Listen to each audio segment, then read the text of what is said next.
Now I give the floor to the transition president of Burkina Faso, Ibrahim Traore. Please, Traore. Mr. Traore. Comrade, President Vladimir Putin. Comrade, President, African Head of State. Comrade, Head of Delegation. Hello. It is an honor for me this morning to speak here and to pass on the fraternal greetings from the people of the country of honest men. This is also the place for me.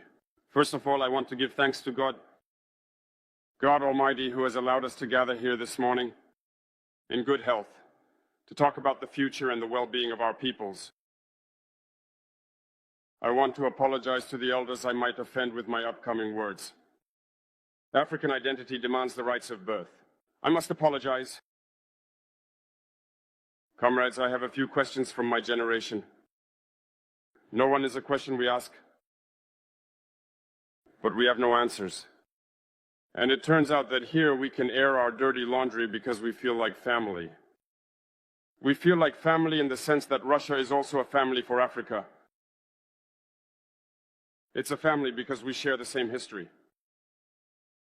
Russia made enormous sacrifices to free the world from Nazism during World War II.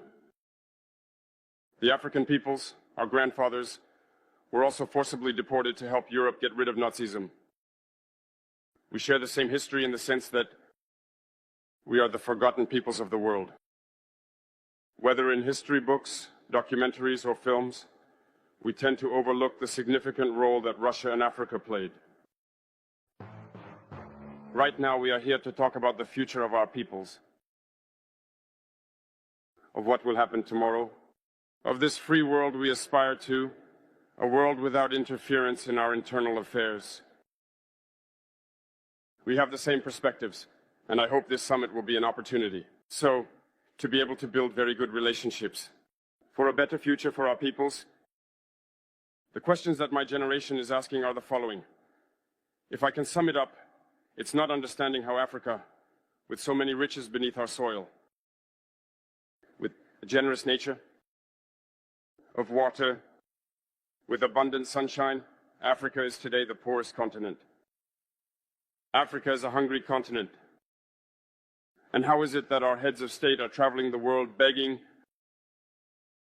Here are some questions we are asking ourselves and for which we still have no answers.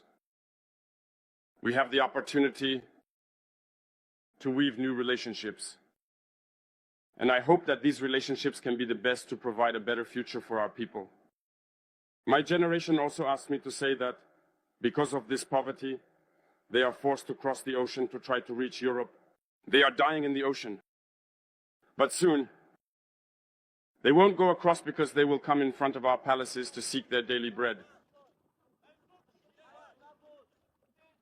As for Burkina Faso, today we have been facing for more than 8 years, in the form of protest, the most barbaric, the most violent form of neocolonialism, of imperialism.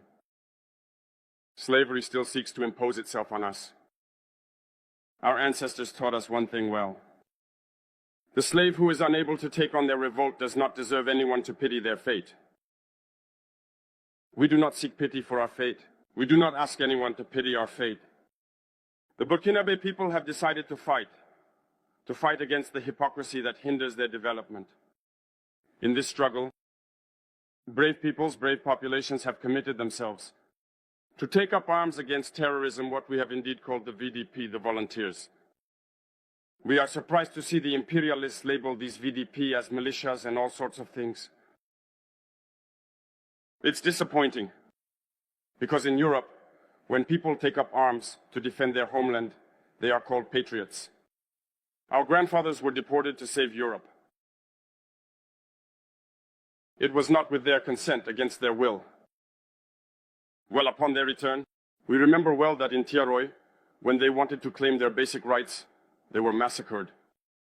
It doesn't matter then. When we, the people, decide to defend ourselves, we are labeled as militias. But that's not the problem.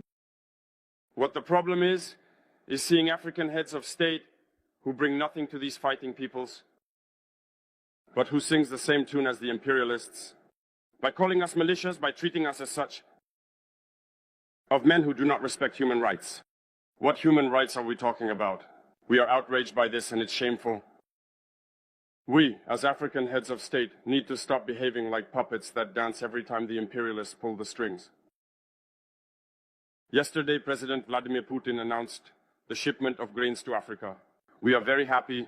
We thank him for that. But also, it's a message sent to our African heads of state. Because at the next forum, we won't have to come here without having ensured, for those who are not familiar with the war, the food self-sufficiency of our peoples, we need to learn from the experiences of those who have already achieved this in Africa, to build good relationships here, and to forge better ties with the Russian Federation in order to meet the needs of our populations. I won't take too long. The time is limited and very short.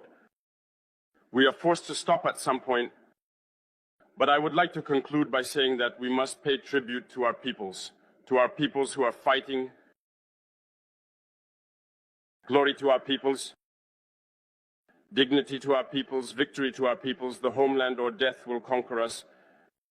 Thank you, comrades.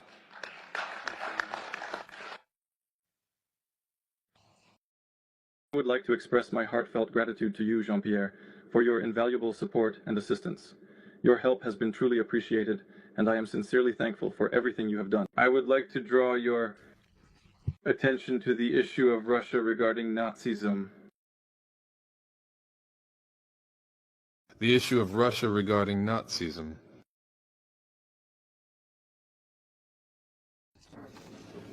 In the interests of the whole world to free people of Nazism, the struggle against apartheid and colonialism is not fought solely in the interests of Africa. This struggle leads to results that improve situations all around the world. It's the whole world that benefits from it.